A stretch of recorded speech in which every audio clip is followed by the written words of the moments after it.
Զրուցում են գյումրեցի իրավապաշտպան Կարապետ Պողոսյանի հետ։ Պարոն Պողոսյան, այսօր վաղ առավոտից 6-րդ վարչության աշխատակիցներն են Գյումրու քաղաքապետարանում, ըստ էության փորձում են ձերբակալել քաղաքապետ Վարդան Ղուկասյանին։ Կխնդրեմ ձեր գնահատականը, ինչ է առհասարակ կատարվում Գյումրիում։ Դասեք, երևի մենք սկսենք նաև շատ տերմիններ փոխել, օրինակ ոչ թե ասենք, չգիտեմ, ոստիկանության 6-րդ վարչություն կամած, այլ ուղղակի պետք է ասենք Նիգոլի, չգիտեմ, հատուկ ջոգայտայինները, Նիգոլի 6-րդ վարչությունը, որովհետև այսօր ամբողջ իրավապահ համակարգը դարձրել են զուտ նրա կամահաճույքները կատարող, չգիտեմ, նույնիսկ որպես այդպիսի թիկնապահել չենք կարող ասել, որտեղ ավելի շատ իրենք համաճիկ են դարձել ու դարձել են մեկ հոգու կոզիկ։ Իսկ այս մասին բնականաբար ժամանալի չէր, սա պարզ էր նույնիսկ առաջի օրերին ես չգիտեմ էլի, նույնիսկ դեռևս երբ որ պարոն Ղուկասյանը չէր ստանձնել իր պաշտոնը, ես այդ ժամանակ եմ իրան զգուշացրել, որ սա իսկապես կարող է դառնալ շատ լուրջ խնդիր հենց իր համար, որովհետև այս իշխանությունները իրենք առհասարակ երկրում իշխանություն են իրացնում զուտ բռնության հաշվին, եթե ինչ-որ բան իրենց սրտով չի, բնականաբար իրենք պատրաստ են ամեն ինչի, այդ թվում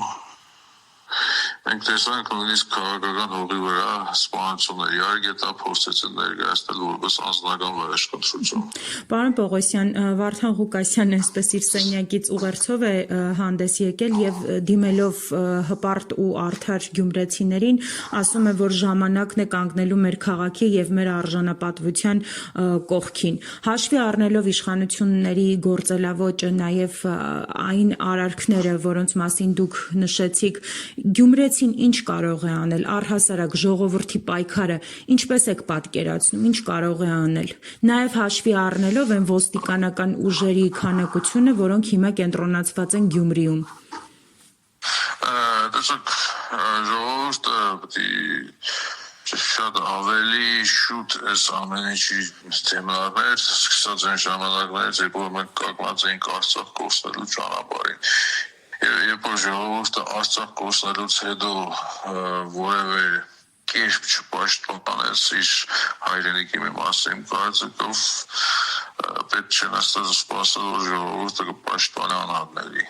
Բա ինչպես եք տեսնում լուծումը։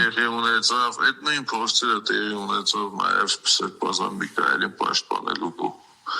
շուրջ, բայց միևնույն է պարզ է, չէ՞ որ եթե Միքայել Սրբազանը չկներ, իրենք ամեն ինչ անելու են ամենավերջին սրբապղծությունների էին կնալում, այդ թվում եկեղեցին, չգիտեմ, ավիրելով։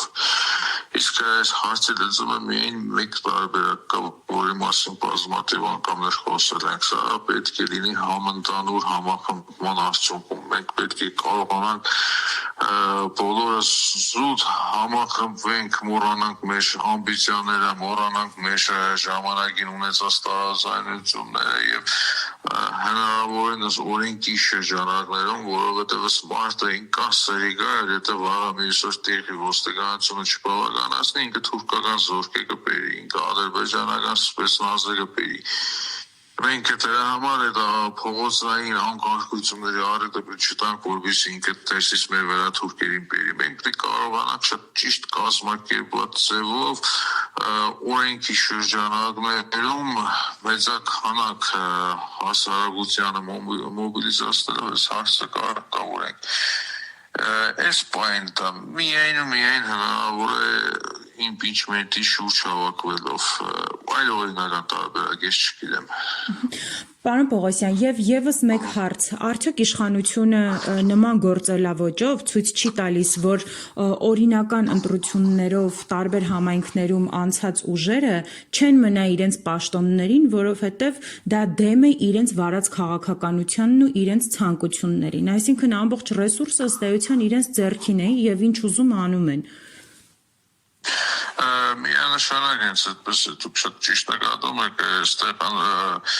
իրենք առհասարակ չեմ ուզում ված բառ օգտագործեմ, արհամարած ունեն եւ ժողովրդին, եւ ժողովրդի ընդրությունը։ Իրենք հանդես են գալիս ժողովրդի անունից հաջողակի, բայց իրենք բացարձակ կապ չունեն ժողովրդի հետ, որովհետեւ նախ ժողովրդի ընդրությունը, ցանկությունը իրենց հետաքրքիր չի, եւ երկրորդ իրենք երբեք գոնե վերջին 7 տարում իշխանություն ունենալուց իրենք երբեք ժողովրդի շատ չեն ներկայացել։ Սրանք ուժեղ պատրերներ են, իրենք իշխանությունները չի կարել դասով իշխանությունը դա ժողովրդի կողմից պատվիրակված աշխատանքի բարդականությունը առաքելությունը մարդիկ ժողովրդի հետ բացարձակ կապ չունեն ունեն, բայց ադրբեջանցի ժողովրդի շահեր են պաշտպանում ոչ մի դեպքում հայ ժողովրդի եւ այս ամեն ինչով մենք հերթական անգամ արձանագրում ենք հենց այդ փաստը մարդիկ իրանք զուտ Հայաստանում արդեն հաստատել են դիկտատուրա եւ ավելի այդ ամեն ինչը խորանալու է մինչեւ 2026 թվականի ընտրություններ Աստված մեր արածը, եթե ընտրությունները տեղի ունեցավ ինքև ամենավերջին այլանդակություններով այդ ընտրություններում հաղթելու է եւ սա լինելու է մեր վերջը։ Ոչ թե երրորդ հանրապետության վերջը, այլ առհասարակ տարածքում հայկական պետականության վերջը։ Հենց իր առաջադրած 4 հանրապետությունը դա ընդամենը լինելու է ինչ-որ մի ձևական կանոնադրական փաստաթուղթ, իսկ երկիրը այլևս ամբողջովին ենթարկվելու է թուրք-ադրբեջանական ուժերին։